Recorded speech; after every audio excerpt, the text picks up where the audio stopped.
En la vida hay personas que no solo destacan por su crecimiento profesional, sino por el entusiasmo con la que han construido su camino. Hoy, en Granitos de Arena, conoceremos a Luis Romero Colás, empresario, formador, artista y un hombre que ha hecho de la imagen su filosofía de vida. Desde la peluquería hasta la escultura, pasando por la música y la formación, su historia es un ejemplo de cómo a través de la organización, el compromiso y la pasión puede cambiar una vida y de quienes lo rodean. Bienvenidos.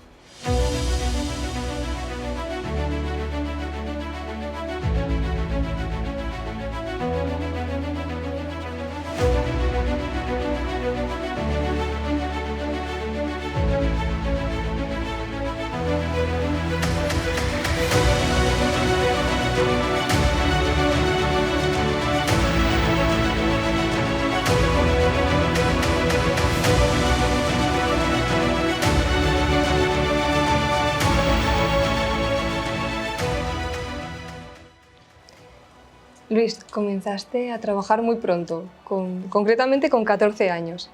¿Recuerdas cómo fueron esos primeros años y qué fue lo que te impulsó a seguir hacia adelante?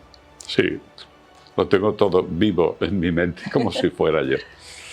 Yo tuve que empezar a trabajar porque vinimos a Zaragoza. Yo soy de un pueblo de la provincia de Guadalajara, se llama Mochales.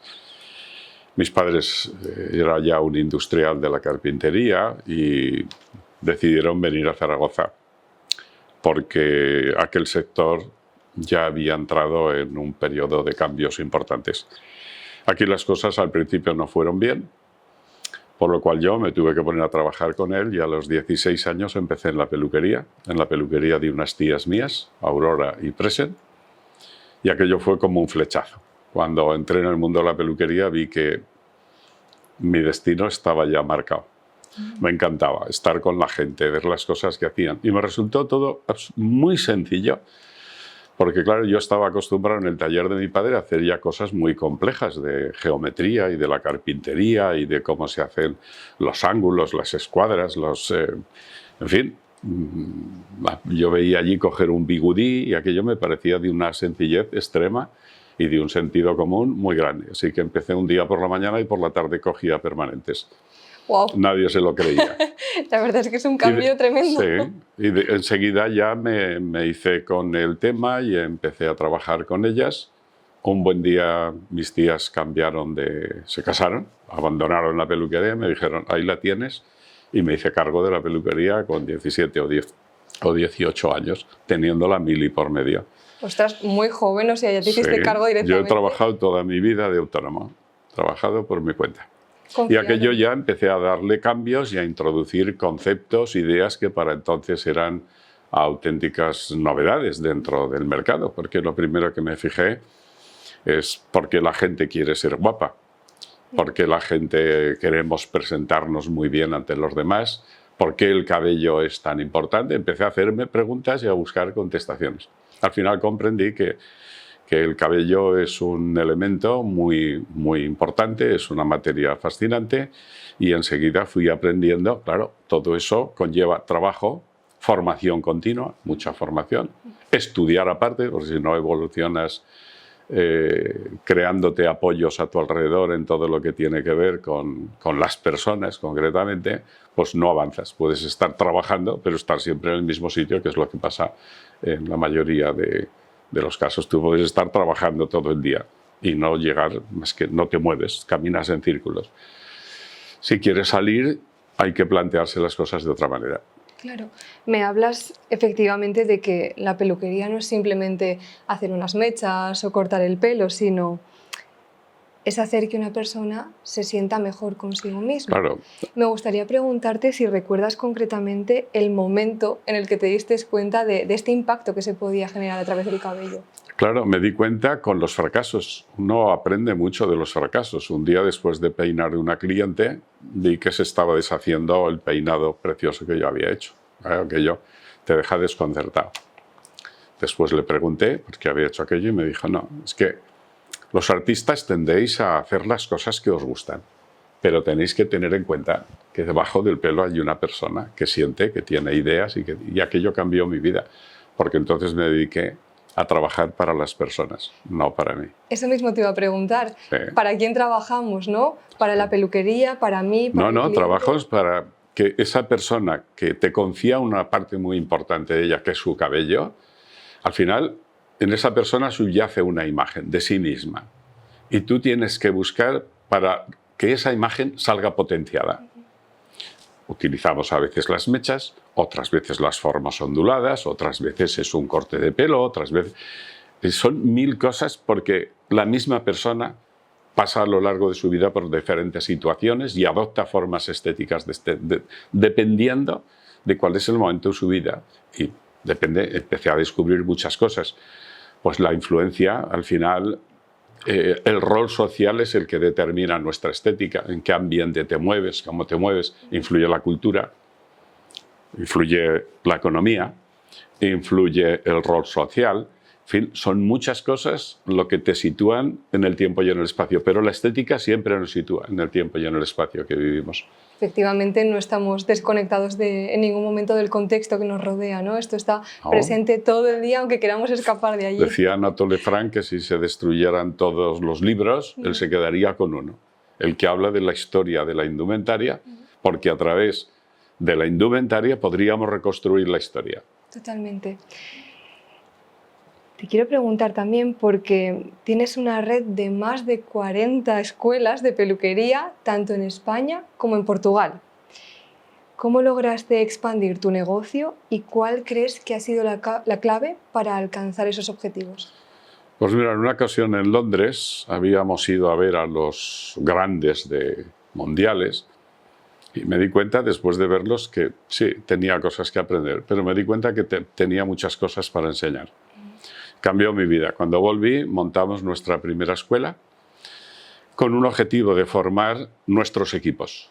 Pero tuvo tanto éxito que empezaron los amigos profesionales, me iban mandando sus hijos para que se formaran en nuestra casa. Nosotros los hemos formado siempre con la idea de qué es lo que sucede en un salón de peluquería y para quién van a trabajar en ese salón de peluquería. Bueno, el tema tuvo éxito. Después yo publiqué mi primer libro en los años 70, que era una recopilación de todas las técnicas que yo utilizaba para entrenar a nuestros equipos. Y yo he dado clases en muchos países, pero recuerdo que estaba dando una clase en Puerto Rico y alguien me habló de una firma que se llama Pivot Point. Me enseñaron sus libros y era lo mismo que tenía yo, pero estaba mejor hecho que lo mío. Así que me puse en contacto con ellos. Y con esta compañía americana, creada por una de las mejores personas que he conocido en mi vida, Leo Passag, pues creamos Pivot Point España y Portugal. Y con eso es la metodología más avanzada que existe en el mundo. Es todo, la peluquería se enseña desde un proceso absolutamente científico. Ya no tienes que darle vueltas, sino que si quieres conseguir una forma determinada, conoces de antemano qué pasos tienes que dar para conseguir esa forma o ese efecto o esa luminosidad o ese resultado. Eso es el conocimiento científico. Hasta ahora la peluquería era un conocimiento empírico, se basaba todo en la experiencia. A partir del desarrollo de Pivot Point entramos ya en el conocimiento científico de las cosas. Y con eso pues empezamos ya a crear franquicias. No solo en España y Portugal, desde el año 92 hasta el 2005, en Rusia creamos una cadena de 20 escuelas privadas y además durante 5 años transformé casi todos los institutos oficiales de peluquería de Rusia. Fue una experiencia realmente maravillosa. A nivel profesional, te lo puedes imaginar, pero a nivel personal, pues fue una empresa grandiosa. Teníamos peluquerías desde Vladivostok, en Siberia teníamos 9, Vladivostok, Novosibir, Irkutsk, Krasnoyarsk, Ryutov, Tomsk y Omsk. Luego tenemos en Moscú, San Petersburgo. Madre mía. Y fue una experiencia realmente maravillosa. En 2005 las cosas cambiaron mucho en aquel país, se complicaron mucho y decidimos vender aquella compañía y volver a lo que somos, a nuestra esencia. A la esencia. Sí. Me hablas del método científico y me das que pensar que, hablando de método científico, estas hipótesis no son las preguntas que tú te hacías aquel entonces de Efectivamente. cómo podría hacerlo de manera diferente. Claro. ¿No? sí que me gustaría dejar un poquito al lado la parte científica o más, ¿no? Y tocar un poquito más con algo más personal y de tu historia. Y querría empezar por preguntarte bueno, tú has organizado la vida en diversas áreas. Creo que 4 de esas áreas importantes de tu vida han sido trabajo, familia, amigos y desarrollo personal. Son un montón de áreas que al final me piden un montón de recursos en mi día a día. ¿Cómo lo haces? Pues mira, yo he mantenido, desde niño ya, yo era muy organizado con el tiempo. La gente tiende a creer que el tiempo es una cosa lineal. El tiempo no es una cosa lineal, el tiempo es elástico. Hay gente que organiza muy bien su economía y sus energías, y hay gente que el valor máximo que tenemos es el tiempo. Organizar el tiempo es clave. Entonces, si organizas bien el tiempo, hay tiempo para todo. Tienes tus horas de trabajo que has de hacer que sean eficientes, pero si no dedicas tiempo a leer o a estudiar o a mejorar, no creces. Te queda un espacio vacío. Si a la vez tienes aspiraciones de otro tipo artísticas, pues tienes que sacar tiempo, sin faltar, a una cosa muy importante, que es la familia. Entonces yo a esto lo llamo nadar y guardar la ropa. Es decir, empiezas el día. Había un americano que escribió unos libros muy interesantes, se llamaba El kilómetro extra.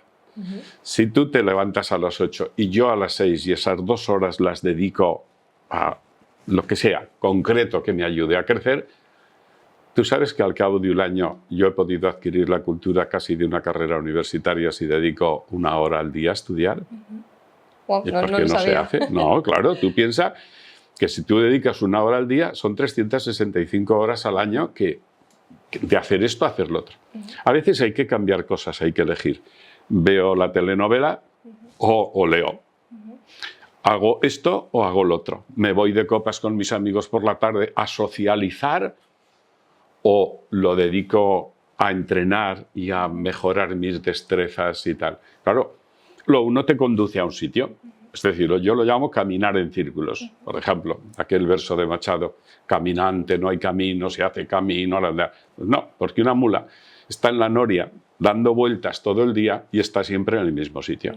Tienes que romper el círculo y tienes que marcar metas y entonces trabajar en una dirección. Esto se llama la visión, el sueño. Yo, como César me decía para inculcar a los jóvenes, yo le digo, soñar, fijar en vuestra mente un sueño, una idea, un proyecto, algo que os estimule, que os haga felices. Y mientras camináis hacia ese destino, ser felices y disfrutar de la vida. Claro, todo eso requiere disciplina y renunciar a muchas cosas. ¿Qué pasa? Que mucha gente no quiere renunciar a cosas triviales, pero puedes dedicar un día a semana a las copas, no tengo nada en contra, es que no hay que renunciar a ninguna cosa, lo que hay es que dosificar y canalizar las energías en todo aquello que te conduce a la meta que te has fijado. Si no, nunca llegas, porque continuamente te están parando. Hablábamos hace apenas unos minutos tú y yo antes de empezar a grabar que es importante tener objetivos, ¿no?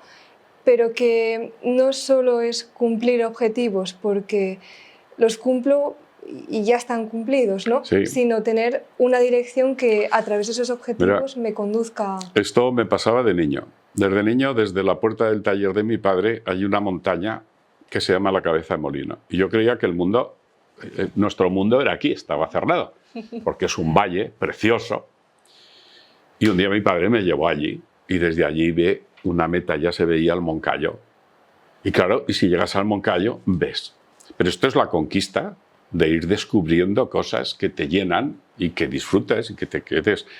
Pero tienes que tener el sueño. Hay que empezar por lo que en empresa se llama la visión.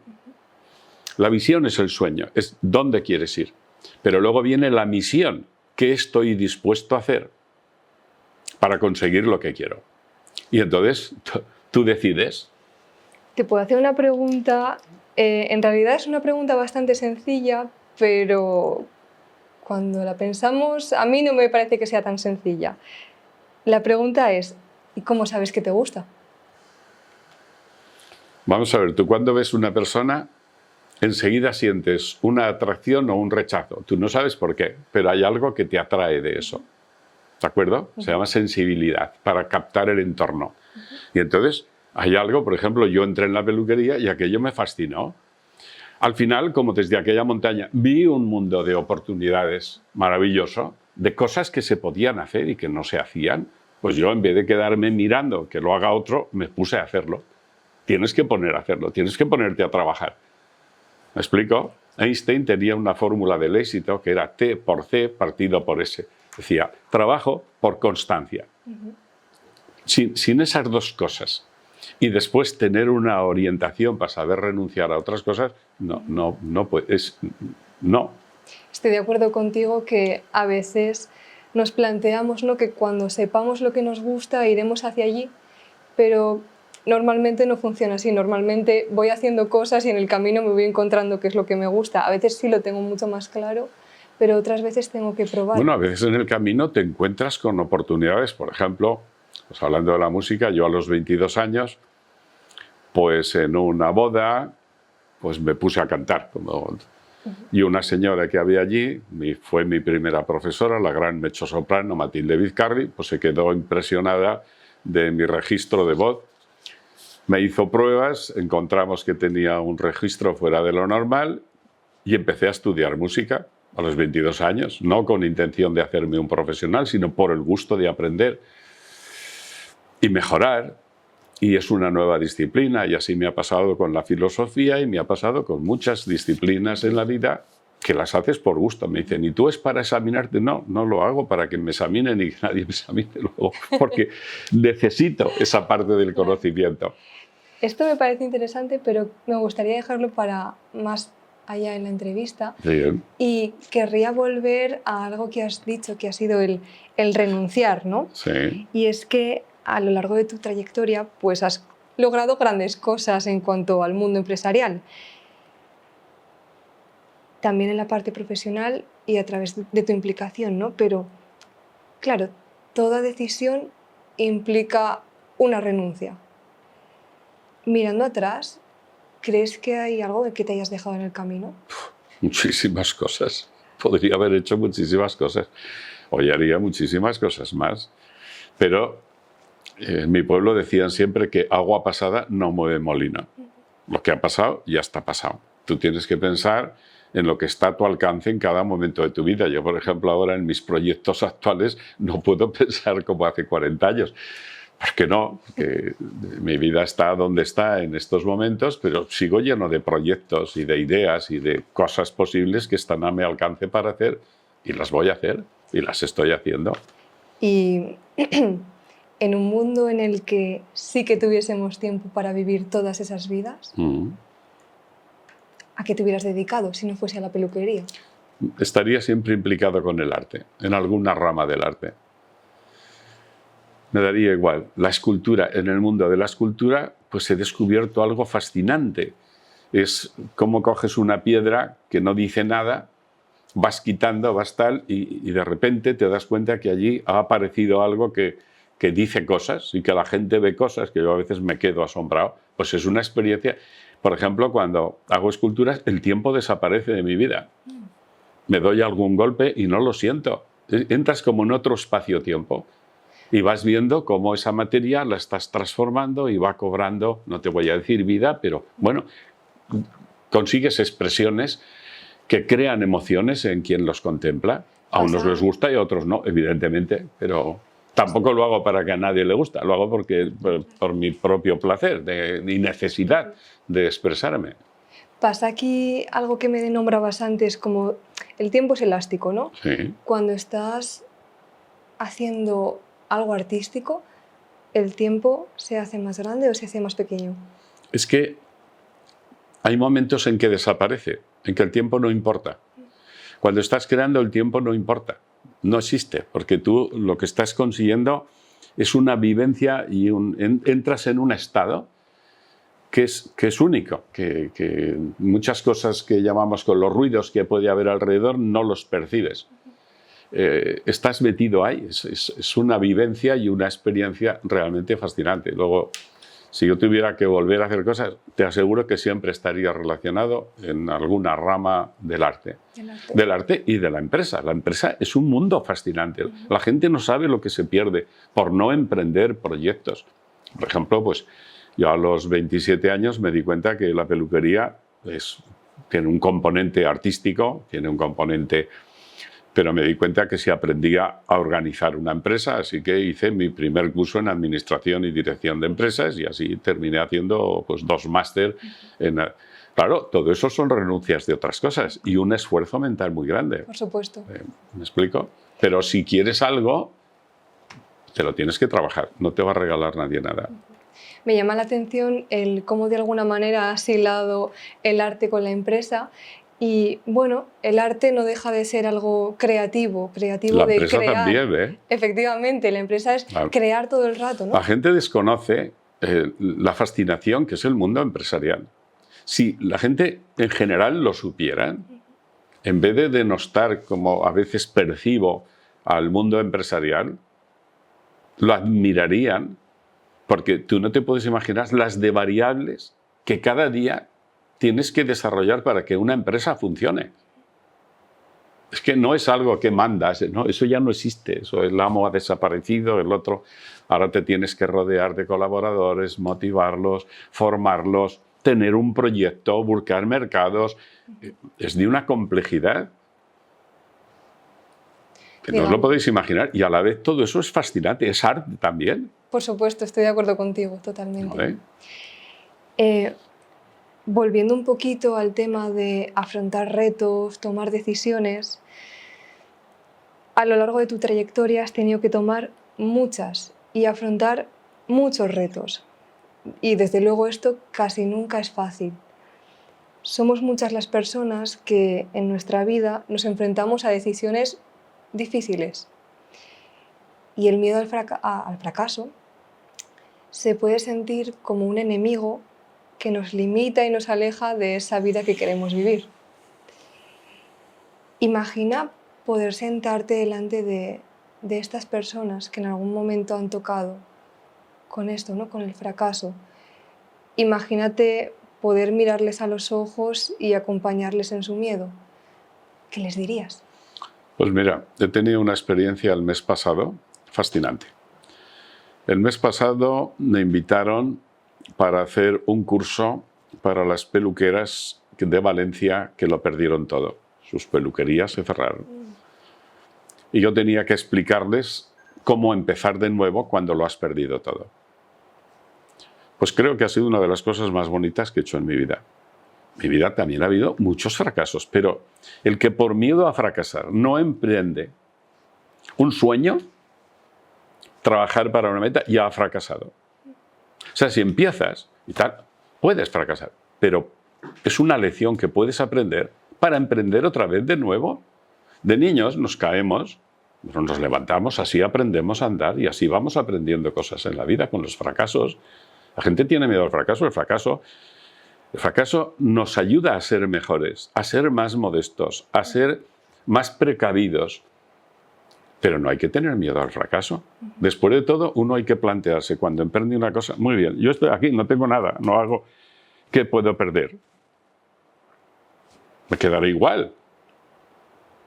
Pero si tomo en relación los apoyos y hago la planificación adecuada, no es tan fácil fracasar tampoco, ¿eh?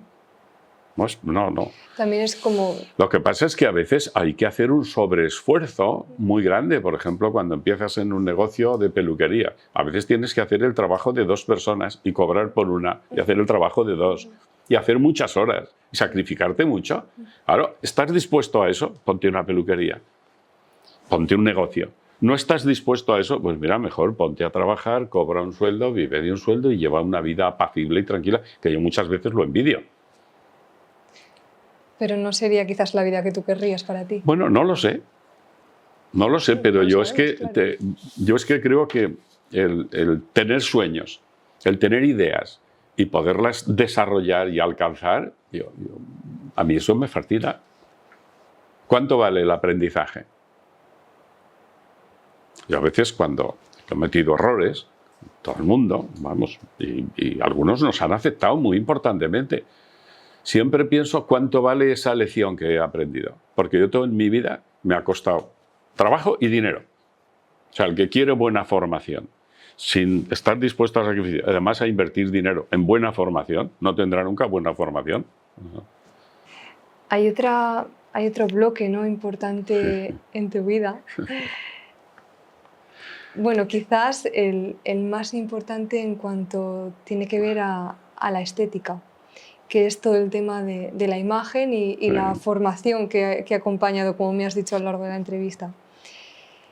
Defiendes que la imagen personal o la imagen que mostramos es clave para el reconocimiento profesional. Es para todo. La imagen lo envuelve todo. Cogemos unos bombones y si te coges una caja verás que el 80% es cartón y envoltorio. Y luego están los bomboncitos dentro. La imagen envuelve, la imagen nos sitúa en el tiempo. La imagen te sitúa en tu rol social. Será justo o será injusto, pero hay ya estudios como los que ha hecho el doctor Miquel de la Universidad de Navarra, en el cual se demuestra que y la Universidad, la UCLA, en California, ha investigado muchísimo sobre la comunicación no hablada. Entonces, ¿qué es la imagen? La imagen te pone en contacto con la gente. ¿Por qué los guapos y la gente bien parecida y con una buena imagen encuentran mejores trabajos, tienen mejores remuneraciones, tienen más facilidades para... ¿Pero qué? Pues es una buena inversión. Invertir en tu propia imagen. Conocí a un señor hace muchos años, que fue también en parte maestro mío, José Colomer, que en sus productos ponía: cuida tu aspecto personal y tendrás doble éxito. Si tú empiezas a hablar con alguien que ves desarmonía en su comunicación corporal, gestual, hablada y tal, no te fías, ya generas desconfianza. Por el contrario, si tú eres capaz de transmitir una imagen que generas armonía, generas tranquilidad y la gente quiere estar contigo. ¿Pero por qué viene todo eso? Porque necesitamos sentirnos queridos. Te iba a preguntar. Yo quiero agradar a los demás. Esto de lo que me hablas es el efecto halo. Sí, el efecto halo es otra cosa en sí. El efecto halo es que con esa imagen tuya, en el entorno social que te mueves, creas el efecto halo. Y la gente dice: no, esa chica es estupenda, fíjate qué bien, qué imagen, qué gusto estar con ella. ¿Por qué? Porque transmites esa sensación de armonía en todo tu conjunto estético. Esto se llama psicoestética. ¿Y por qué crees que el ser humano se mueve tanto en cuanto a la imagen y en cuanto a la estética? Bueno, hay de todo. Pero el que puede, pues lo hace porque sabe que es una buena inversión. Vamos a ver, una empresa empieza, y las empresas pequeñas como las nuestras, empiezan por uno mismo. Si tú no transmites una imagen de confianza de tu profesión, ¿quién va a confiar en ti? Luego, invierte, cuida tu imagen, tendrás más éxito. A la vez la imagen se genera en el cerebro una reacción, que esto lo hemos comprobado. Mira, con enfermos, cuando empiezan a estar bien, se miran en el espejo y lo primero que hacen es coger el peine, verse bien. Y si se ven bien, han recuperado y se recuperan mucho antes. Porque hay una cosa que se llama causa y efecto. Yo me miro en el espejo, me veo bien, veo a los demás bien y me siento mejor. Una pregunta. ¿Nacemos con autoestima o la creamos? No sé, yo no me acuerdo cuánto nací. Qué pregunta más complicada. Pero sí, yo desde niño tenía mucha autoestima, pero te la tienes que ir creando. ¿Y qué es la autoestima? Hay que hacerse esa pregunta primero. ¿Qué es la autoestima? Pues que tengo un concepto de mí mismo que tiene que ser positivo. Esto se llama imagen personal impulsora. La imagen personal impulsora es la que transmite, además, hacia los demás y genera confianza. Esto es un crédito. Si tú eres una persona de crédito, se te abren todas puertas. Si pierdes tu crédito personal, la has fastidiado. Nadie confía en ti. Entonces, cuida todas esas secuencias de comunicación y tu imagen te ayuda. No crees un envoltorio de celofán para ti porque alguien lo descubre. Entonces lo conviertes en disfraz. Pero si es auténtico, esto hace que al verte mejor tú lo transmites y generas confianza, y eso es bueno para tu negocio, para tu vida, para tu salud. Desde un lugar más genuino y menos impostado, ¿no? ¿Me quieres decir? No hay que ser impostado, hay que ser natural, cada uno somos como somos, porque si no alguien también lo detecta y también se ve cuando alguien va de impostado o va disfrazado. Totalmente. A veces yo he visto programas de televisión en que cogen una chica por ahí y la transforman. La maquillan, le ponen un vestido reventón y tal, y sale allí. Y todo funciona hasta que habla, porque hay una parte que es tu cultura. Y la cultura la detectamos en las personas enseguida, en cuanto hablan. A través del habla, que es uno de los canales de comunicación más importantes, tenemos 4 canales importantes. La mirada, el habla, la voz, el tono, el peinado y la vestimenta. Y los gestos. Y el peinado para ti concretamente es... Bueno, el peinado, ten en cuenta que envuelve, el cabello, envuelve, hace de marco, como esos cuadros que hemos visto, hace de marco de la parte más expresiva que tenemos, que son los ojos y la boca. O sea, nuestra primera comunicación es siempre visual, pero es a los ojos. Y ahí ya detectas cosas en la gente. En la mirada, ves una mirada sincera, tranquila, desviada, lacónica. Hay 14 formas de mirar. Tú quieres crear incomodidad, con la mirada puedes crear mucha incomodidad en otra persona, depende de dónde mires. Veo que esto lo tienes como muy estudiado y me viene al hilo de la siguiente pregunta que te quería hacer. Y es que has participado en conferencias y formaciones para emprendedores, por lo tanto entiendo que sepas tantas cosas porque has estudiado tanto, ¿no? ¿Qué consejo le darías a alguien que quiere emprender en su nuevo negocio? Pues mira, primero, que fijen bien la idea, el sueño, lo que se llama la visión, que tenga la visión, que sepan exactamente... Vamos a ver, los navegantes lo primero que hacen antes de ponerse en marcha es determinar dónde estoy. Tantos grados, longitud norte, latitud sur, longitud este, oeste, etcétera, y dónde quiero ir. Cuanto más ambicioso es tu destino, más necesitas de preparación y de elementos. ¿De acuerdo? Entonces, tú primero, ¿qué tengo? ¿Qué soy? ¿Dónde quiero ir? Tienes que tener muy claro, porque si no, si pones el barco en marcha y no sabes a dónde vas, te pierdes. Por eso vemos tanta gente perdida por ahí. No saben a dónde van. ¿Dónde me lleve el destino? Bueno, pues como si te coges el barquito, te pones en el mar y donde te lleve el destino. Bueno, pues si dejas el destino y tu destino en manos de no hay nadie al no timón, sé, ¿no? de una inmediatez, pues entonces no vas a ningún sitio. Sí. Y lo más normal es que estés perdido. Tienes que saber dónde vas.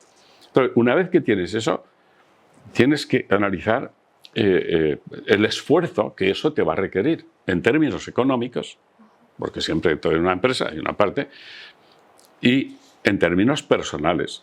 Y después ir implicando en tu camino la gente que te ayude a llegar a tu meta. ¿Y cuando la marea no va a mi favor? Bueno, pues necesitas un barco más potente. Cuando no va a tu favor, pues como decía aquel, a lo mejor disfruta y déjate llevar una temporada. Pero hay que remar en la vida hay que remar muchas veces contracorriente. La corriente no siempre es favorable, pero hay que aprender y hay que estar dispuesto a luchar contra corriente. ¿Ha habido algún o alguna tripulante que haya sido especialmente especial para ti en este mi camino? mujer ha sido absolutamente mi pilar más fuerte. Te cambia la porque cara, ha de hecho, cuando confiado. lo nombras. Sí, pues es que tener una persona a tu lado que en tus momentos de flaqueza, que todos no son alegrías, hay muchos momentos que son muy duros. Hay etapas que son realmente duras, pero no por eso las dejas y las abandonas. Entonces, el tener a tu lado a alguien que te apoya, en este caso no solo ha sido mi mujer, toda nuestra empresa es de 3 hermanos, de mi hermano Goyo y mi hermana Angelines, hemos ido juntos siempre.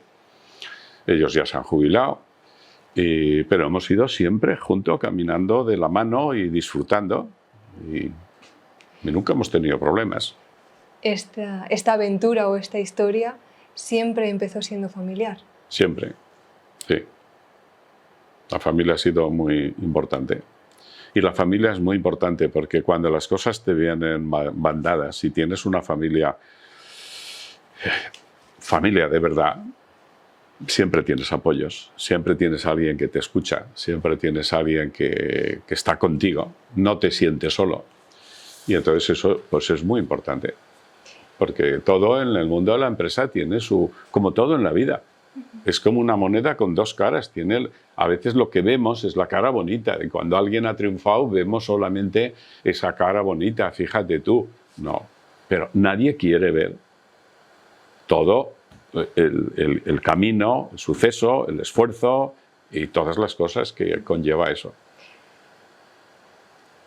No sé si todavía siguen vivas tus tías Aurora y Presa. Sí, son encantadoras. Una tiene 93 años y parece una chica de 60 y la otra 88 y estar con ellas es fantástico. ¿Y cómo viven ellas el cambio de la empresa? Bueno, una vive en Salamanca, la otra vive en Ariza, pueblo de Zaragoza, ya sabes, y son encantadoras, pues ellas orgullosas de ver que sus sobrinos, también sus hijos y la familia sigue adelante con un proyecto que empezó siendo pues una cosita, pero así son las cosas. Todas las grandes empresas han empezado siendo pequeñas. ¿Y cuál es el futuro ahora? Bueno, pues el futuro yo creo que lo tenemos... Ahora vivimos un mundo muy complejo. Las reglas del juego que se aplicaban cuando yo tenía 20 años se han roto, no existen, vivimos en otro mundo. La gente necesita otra formación, otra visión, pero aquí están mis hijos, el gerente ahora de la empresa es mi hijo Ignacio. Jesús lleva la parte artística y es el que está haciendo cursos en muchos países. Y luego están nuestros sobrinos, Pablo y Alicia. Alicia es esteticista, es la que lleva toda la parte de estética, y Pablo pues es un puntal muy importante en los salones más importantes que tenemos. O sea que yo creo que ellos van por buen camino y tienen que adaptarse a una nueva forma de vivir y de sentir la peluquería. La peluquería y las otras cosas, porque también hacemos productos, también... Y como eje base, pues tenemos aquí el Instituto Romero, que es donde seguimos formando a nuestra gente. Pero ahora es complejo, ha cambiado todo mucho. ¿Se te hace difícil soltar esta creación que en su día No, es que no. Las cosas en la vida fluyen, como decían los presocráticos, ¿no? Van fluyendo. Y tú tienes que ser consecuente en cada momento. Yo ya no tomo decisiones, ahora es mi hijo. A veces mi hijo me viene y me dice, oye papá, esto, le digo, no, tú eres el gerente. Toma la decisión. Si me equivoco, pues ¿cuántas veces me he equivocado yo?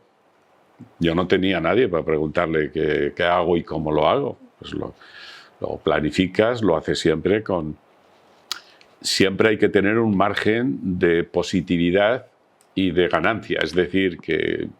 Yo no juego si no tengo más del 50% de posibilidades. Y luego saber qué depende de ti, porque luego hay una cosa que llamamos variables independientes en la vida que no dependen de ti. Hay cosas que dependen de ti, tu planificación, tu trabajo, tal, pero a veces te vienen cosas de fuera que son independientes en tu vida y que te pueden mandar al traste cualquier proyecto que te has propuesto y cualquier cosa. Sí, aunque lo Entonces hayas tenido todo hay que contar controlado. también con eso, que existen esas variables independientes que tú no puedes controlar. Nosotros podemos controlar nuestra vida hasta un punto, pero hay una parte que no podemos controlar, porque no depende de ti. Además de empresario, eres músico y escultor. Bueno, no soy músico, canto ópera. Cantas ópera. Eres cantante Canto de ópera. Canto zarzuela, canto lied alemán, que eso es lo que me especialicé y disfruto mucho. Todo lo que hago en este campo es con ideas benéficas, solo hago conciertos benéficos para alguna causa de ayudar a los demás y bueno, ayudo a los demás, disfruto mucho, me lo paso muy bien. Sigo teniendo a mi profesor de música todas las semanas, igual que tengo profesor de ruso, pues es que son cosas y me dice, pero tú a tu edad, ¿por qué haces todo esto? Digo, pues porque me da vida. Como Porque si me hubiese gusta. una fecha final, ¿no? De hasta aquí puedes aprender, ¿no? Hasta estos Pero años, siempre ¿o? podemos aprender.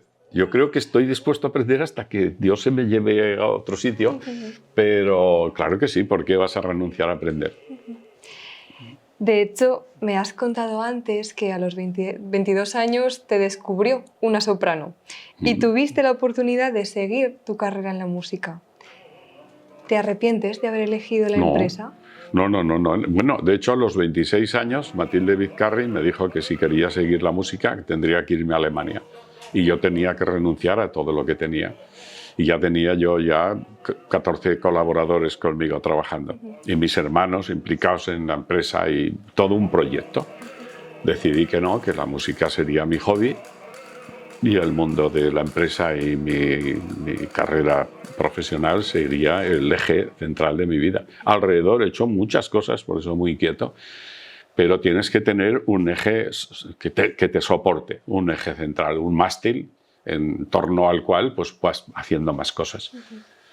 Pero la música ha sido pues una parte fascinante, como otras. Pues, me ha gustado mucho la lectura, me ha gustado mucho muchas cosas que las puedes ir compaginando. Cuando dicen, es que no hay tiempo, digo, pues yo no lo sé, pues tenemos el mismo tiempo los dos. Y yo puedo hacer todas estas cosas y tú no. ¿Por qué? ¿Y por qué crees? Pues porque yo organizo mi tiempo y en vez de hacer esto que yo llamo perder el tiempo, pues lo aprovechas. Es lo que te he dicho. Si llega la noche, llegas a tu casa ahora, cuando terminemos, y te pones a ver un programa de televisión, Pasapalabra o lo que quieras, o eliges algo que te conduce a una mayor preparación para ti. Por ejemplo, pues puedes estudiar las emociones que provoca una imagen determinada o a dominar, antes te lo has dicho, la respiración para que puedas hacer más relajadamente las entrevistas, o pues hacer técnicas de relajación en el cual vas posicionando cosas en tu cerebro que te conducen a un sitio, porque tú eres muy joven, donde quieres ser, cómo quieres ser dentro de 5 años, cómo quieres verte dentro de 5 años, como mujer, como persona, como profesional, ¿qué clase? Pues trabaja en esa dirección. Lo que hagas, todo lo que hagas hoy tiene una consecuencia mañana. Entonces, ¿en qué inviertes? Si inviertes en conocimiento, pues serás más sabia. Si renuncias al conocimiento, podrás tener muchas cosas. Pero te faltarán, serás siempre carente de muchas cosas. Me gustaría hacerte una pregunta, pero sospecho cuál va a ser tu respuesta, bueno, así que si me permites te voy a hacer 2 de golpe. Dices que la música te mantiene ágil mentalmente. Sí. ¿Crees que el arte es una herramienta de crecimiento personal? Y, como sospecho, ¿cuáles son los recursos que te ha enseñado la música? ¿A qué te refieres con recursos? No entiendo Sí. muy bien. ¿Ha habido algo que la música te haya enseñado fuera de lo que es propiamente musical? Claro, pues me ha enseñado primero lo difícil que es la carrera musical. Y cuando entras y te rodeas de gente y entras en ese mundo de profesionales, el sacrificio tan grande, las horas que tienen que dedicar. Tú sabes lo que es coger una partitura y en la voz interviene el tiempo, con notas que se llaman corcheas, semicorcheas, negras. El tiempo, el tono, la inflexión, el sentimiento, es de una complejidad. Y cuando llegas a dominar esas cosas y ves a los grandes profesionales cómo con esa fluidez hacen las cosas, te quedas maravillado. Es fascinante. Todo eso crea una reacción en tus neuronas, o sea, las neuronas aumentan las conexiones y aumenta tu capacidad, tu sensibilidad para entender muchas cosas. Por eso la música es tan importante, por eso hay países que invierten mucho y la música se considera una asignatura más muy importante porque ayuda a desarrollar muchas cosas en tu cerebro. Cuando cantas, ¿te pasa también lo que te pasa con la escultura, de que el tiempo se detiene y no hay nada más? Es mucho más complejo, porque en la escultura, en las últimas que hice, cogí unas piedras, cuando ya casi la tenía terminada, di un golpe mal y aquello se deshizo. ¿Qué pasó? Pues empecé otra. En la música, como hagas una nota mal, se entera todo el mundo. El nivel tuyo de entrega y de concentración es infinitamente superior. Total. Luis, después de todo lo que has vivido y construido, ¿cuál sería el mensaje que te gustaría dar especialmente a la gente joven que pueden estar viéndonos hoy? Es que no tengan miedo, que emprendan, que sueñen, que se marquen metas, que la vida y el camino es muy bonito. Y a mí una vez mi padre me enseñó un verso: la ciencia del peregrino es el ir paladeando mientras que vas caminando las esencias del camino. Es decir, cuando te fijas metas hay un camino y tú puedes también disfrutar ese camino. Entonces la vida es más plena, es más interesante, que emprendan, que no tengan miedo, que midan bien los pasos que hay que dar y que sepan que cuando afrontas cosas, arriesgas, siempre se arriesga. Pero una vida sin riesgos, ¿qué es? Muchas gracias, Luis, porque Ha sido un placer. hoy nos has contado un montón de cosas, pero yo principalmente me quedo con que poquito a poquito podemos construir algo más grande y aunque no estemos llegando directamente a ese objetivo que nos hemos planteado, lo que hacemos en el día sí de alguna manera nos conduce a eso. Pero si no lo intentas, nunca lo sabrás. ¿Me explico? Si no lo intentas, nunca sabrás si lo consigues o no. Solo no hay nada cierto allí, al otro lado. Pero si no te implicas, si no te propones conseguirlo, nunca lo conseguirás. Hay que decidir. ¿Me quedo aquí en lo cómodo? Que ahora se habla mucho de eso, zona de confort. Bueno, pues zona de confort es a mí que no me creo problemas, yo volata. Bueno, eso es una opción en la vida, yo no tengo nada en contra, allá cada cual. Y hay otra posibilidad.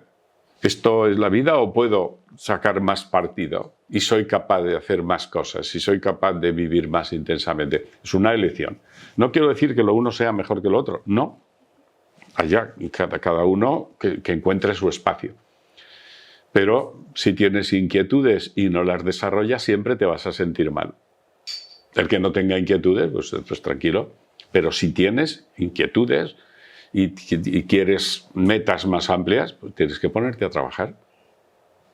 Pues muchas gracias, Luis. Ha sido un placer conocerte. He estado muy a gusto contigo y yo creo que ha habido muchas frases que habrán resonado en más de una cabeza. Bueno, pues que así sea y ojalá que pueda servir para esa gente joven, esa gente emprendedora que reflexione, pero que no tengan miedo.